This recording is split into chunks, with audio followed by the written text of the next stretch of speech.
Gaming industry एक ऐसे दौर में पहुंच चुकी है जहां फिजिकल डिस्क धीरे धीरे इतिहास बनती जा रही है। पहले म्यूजिक सीडी गायब हुई, फिर फिल्मों की डीवीडी का दौर खत्म हुआ और अब वीडियो गेम्स भी पूरी तरह डिजिटल होने की ओर बढ़ रही है। इसी बदलाव को और तेज करते हुए सोनी ने एक ऐसा फैसला लिया है जो आने वाले वर्षों में प्ले स्टेशन यूजर्स के गेम खरीदने के तरीके को हमेशा के लिए बदल कर रख देगा।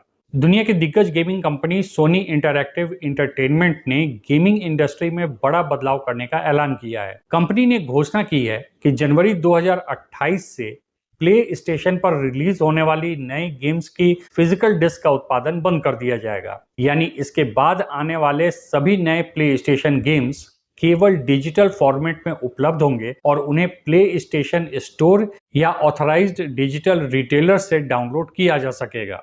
हालांकि सोनी ने साफ किया है कि जनवरी 2028 से पहले रिलीज होने वाले गेम्स पर इसका कोई असर नहीं पड़ेगा। जो गेम पहले से डिस्क पर उपलब्ध हैं या 2028 से पहले लॉन्च होंगे वह पहले की तरह फिजिकल कॉपी में खरीदे जा सकेंगे। कंपनी के मुताबिक यह फैसला बदलती उपभोक्ता पसंद को देखते हुए लिया गया है। सोनी का कहना है कि अब अधिकांश खिलाड़ी गेम्स को डिजिटल रूप में खरीदना और डाउनलोड करना पसंद कर रहे हैं, इसलिए कंपनी अपनी सेवाओं को उसी दिशा में आगे बढ़ा रही है। इस फैसले का सबसे बड़ा असर उन खिलाड़ियों पर पड़ेगा जो गेम्स के फिजिकल कलेक्शन बनाना पसंद करते हैं। 2028 के बाद वे नए प्ले स्टेशन गेम्स की डिस्क अपने संग्रह में नहीं जोड़ पाएंगे। इसके अलावा डिजिटल गेम्स को फिजिकल डिस्क की तरह आसानी से रीसेल या किसी दूसरे व्यक्ति को ट्रांसफर भी नहीं किया जा सकेगा। गेम्स तक पहुंच पूरी तरह आपके प्ले स्टेशन अकाउंट पर ही निर्भर करेगा। एक और महत्वपूर्ण बदलाव यह होगा कि खिलाड़ियों को अपने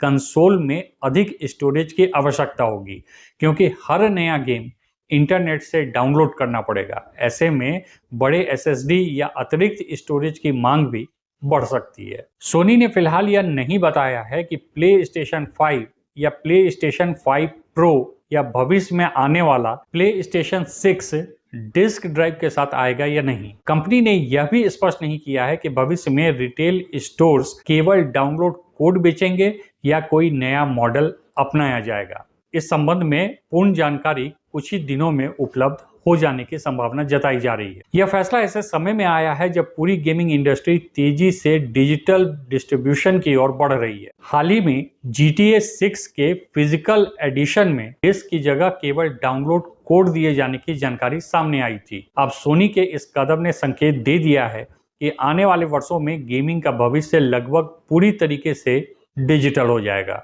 तो कुल मिलाकर अगर आप प्ले स्टेशन गेम्स की फिजिकल डिस्क खरीदना पसंद करते हैं तो विशेषज्ञों की सलाह है कि 2028 से पहले आने वाले पसंदीदा गेम्स की डिस्क खरीद लें, क्योंकि उसके बाद नए प्ले स्टेशन गेम्स केवल डिजिटल रूप में ही उपलब्ध होंगे। सोनी का यह फैसला सिर्फ डिस्क बंद करने का फैसला नहीं है, बल्कि यह इस बात का भी संकेत है कि पूरी गेमिंग इंडस्ट्री तेजी से डिजिटल भविष्य की ओर बढ़ रही है। इससे कंपनियों की मैन्युफैक्चरिंग और डिस्ट्रीब्यूशन लागत कम होगी और अन्य गेमिंग कंपनियां भी इस दिशा में कदम बढ़ाती हैं या नहीं, इस पर पूरी गेमिंग इंडस्ट्री की नजर रहेगी। इस संबंध में आपकी क्या राय है, कमेंट करके मुझे जरूर बताएं। Thanks for watching.